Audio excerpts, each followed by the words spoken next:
Hey guys, welcome back to WD18, the Watford fans channel. It's me, Shane, back for another preview. This time the Golden Boys return to Vicarage Road to take on Everton this Saturday in what will be a 3 o'clock kickoff. As always with the previews, before we get into the big game on Saturday, let's have a bit of a recap in regards to our last game, which was a pretty boring 0-0 draw away at Brighton. A game where Watford sold out, of course, their allocation at the Amex Stadium. But 3,000 fans were treated to a very, very turgid affair. Watford not really creating very many chances. Didn't actually, in fact, as well as the play may well have been that day.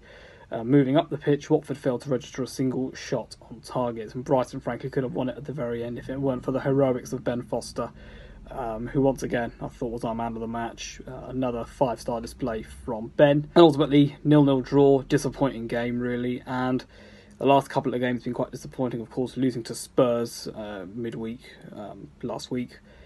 Chance for Watford now to bounce back on Saturday in what is, I think, probably one of the biggest games of our season.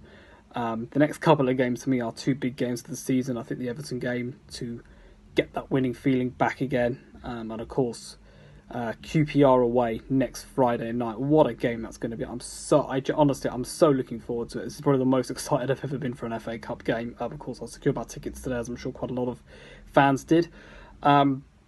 It's going to be that's going to be a great game. But back on to the game on Saturday and the game at hand. Let's start off with a little bit of team news for Watford.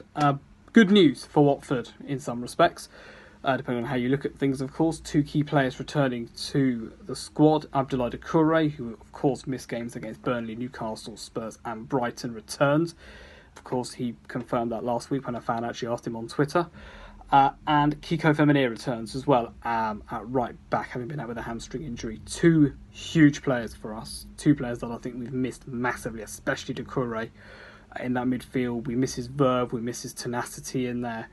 Maybe hasn't hit the heights as he did last season, but I still think he's a key player for us. And at right back as well, Darryl Janmaat has really struggled for me.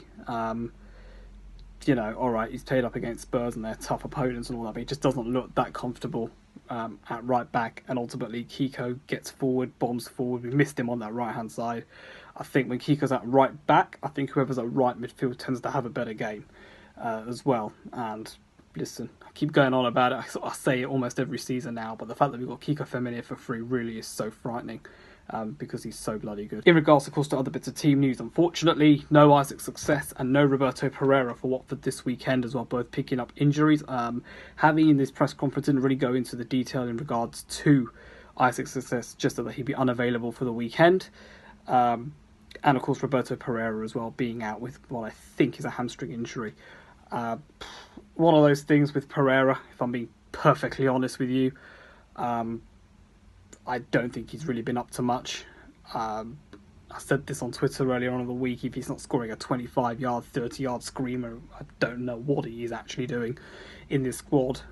Seems to be very much a passenger. Just seems to be on the fringes at the moment. Perhaps as period out injured will give him a chance to kind of gather himself, really. We're going to need him in this between now and the end of the season. And for me, he's just not stepped up as and when he's needed to. And with that in mind, and with the team news in mind, let us get on to a predicted lineup for the game on Saturday. Now, of course, a few injuries, of course, to take into account. Start off in goal, Ben Foster. Said it earlier on the preview, man of the match against Brighton. Troy Deeney, of course, taking part in the fans forum this week. Had a few interesting words as well to say about Ben Foster, saying that he doesn't eat very well during the week. Eats quite a lot of bad food. Trains twice a week and still turns up on Saturday and puts in a man of the match style performance. So fair play to Ben for me, as I've said before, first name on the team sheet for me. Along the back line, right back Kiko Feminier, I think returns at right back for me. Centre backs Cathcart, Mariappa alongside him, and left back Jose Holebas. Midfielders, Doucouré returns straight in there for me, alongside Etienne Capoue. The rest of the team, however, is a little bit of it's a bit of a mystery for me. How would I tackle the rest of the team with some of the injuries and so on that we've kind of got? Left side of midfield, I would have maybe said Isaac's Success because Pereira's out, but Isaac's also injured. So I'm maybe more tempted to go De La Feu on the right, Ken Sema on the left. And then Troy and Andre up front. Troy Deeney and Andre Gray up front for us. I've longed for Andre Gray to start up top. From what I saw in the Brighton game in the extended highlights, he actually looked very good when he came on. He looked quite promising. So I would go for that as my team. I think the right side of midfield for Deulofeu is his preferred position. He's caused a lot of menace for teams in that position, of course. Big weekend for Deulofeu going up against his old side in Everton. And left side of midfield, Ken Sam. I didn't think he did very well, actually, against Brighton. But he'll have another chance in there because of injuries. Really can't afford to rotate the team too much as well. Fixture list coming at us thick and fast, of course, next Friday, as I've mentioned, the FA Cup game, expecting to see a pretty strong team out for that. So players are really earning their money in the next few weeks for us. But that would be the team I would start for Everton. So now let us have a chat about our opponents on Saturday, who of course need no introduction. Everton are not in a very good run of form at the moment, of course. They've only won one of their last 5 games. Of course, they lost midweek to Manchester City. They lost 3-1 at home to Wolves on Saturday. And of course, they lost 3-2 in a last gasp game at Millwall. In fact, the only win they have picked up was a 1-0 away win at Huddersfield. A side that have really struggled to defend from set pieces. And it's an area that Watford can target on Saturday. I think, of course, Cathcart has scored. Last 2 goals for us have been from set pieces. So we're clearly a side now that have never really scored from set pieces, of course, but we're starting to do so now. Big game for some of our more physical players that look like Cathcart, Maps, Capoue, Troy. Can they maybe get themselves on? Can they maybe get their heads onto the end of some of these set pieces? Of course, it depends on the delivery. Holebas has been so erratic this season with that. But it's a big chance for us to actually take advantage of what is a really poor thing for Everton. They are simply dreadful from defending from set pieces. Let's have a bit of a chat then in regards to some of their team news. Only 2 bits of team news as well for them. Yerry Mina, who's missed the last few games because of a foot injury, is back in contention to start. Phil Jagielka is also back in as well. He's also back in contention to start. Not sure he's really going to start the game though. The only other big injury news for them is the fact that Leighton Baines is out with a bruised rib. Also, one little bit of news as well for Everton that got a few fans talking midweek. Of course, Luca Dini is back for them. He served his I think he only got a 1-match ban for a professional foul. He served that last weekend. He returned in midweek and he will be fit and ready, I'm sure, for the game. For me, it doesn't matter how other team are playing, doesn't matter how we start, it's about how the game ends. And quite simply, I want to get 3 points. I want to get 3 points and I want to beat Marco Silva. It is literally as simple as that for us. It's as simple as that for me, really. The team performance needs to improve, but frankly, if we get the win, I'm not really going to complain too much. Although I would say one thing, that our performances have kind of slipped of late.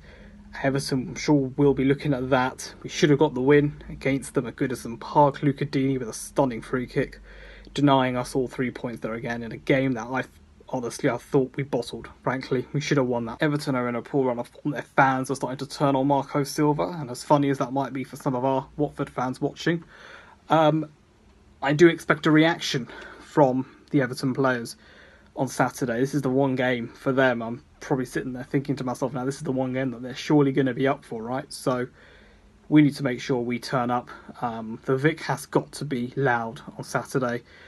I've criticised the atmosphere in previous fan cams before, especially against Burnley. I thought the atmosphere was god awful, honestly. But it needs to be put right on Saturday.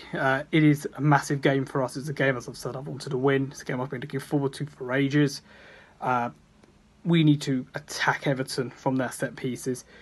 I'm confident if the set piece delivery is right, we will score goals. They quite simply can't defend from some of those. Now, of course, the flip side to that from us as well is, of course, they've got a lot of threat up top. I look at someone like Richarlison as well, who will, of course, be returning to Vicarage Road. A lot of debate in the air about whether or not, the kind of reaction he'll get from some of our supporters. I think from my perspective, it's about trying to keep him as quiet as possible, really. He's a guy that I'm sure will be out to prove a point to us Watford fans. He scored as well at Goodison Park. And it's a game I'm pretty sure Richarlison will raise his performance for. As I say, it's about keeping him quiet. It's about winning that midfield battle. It's about winning that defensive battle as well. Yerry Mina and Kurt Zouma, I'm sure, may well be starting at centre-back. We need to be getting the better of them. Troy needs to be in at them. Interesting point as well, Troy made as well, the fans forum that occurred last night. Very good event. Troy Deeney, Scott Duxbury and Filippo Giraldi attending. Troy Deeney, of course, saying, actually almost a message to the fans to say, kind of lay off Silva, lay off Richarlison, let us do the talking on the pitch. Whilst I respect Troy for having that opinion, I can't see that happening on Saturday. I think we will lay into Silva, and I think Richarlison will get a relatively negative reaction. Not that I think he deserves one, but all depends on the flow of the game. All depends on the so-called antics as well that happen on the pitch from both sides. So I guess in regards to that, I'm going to leave that preview there. Thank you so much for watching. I will be at Vicarage Road, as will Jacob and the rest of the lads, on Saturday for fan cams. Come along, give your opinion in what is set to be quite a tasty game, I think. Don't forget to subscribe if you haven't done so already. And as always, especially for Saturday, come on you Orns.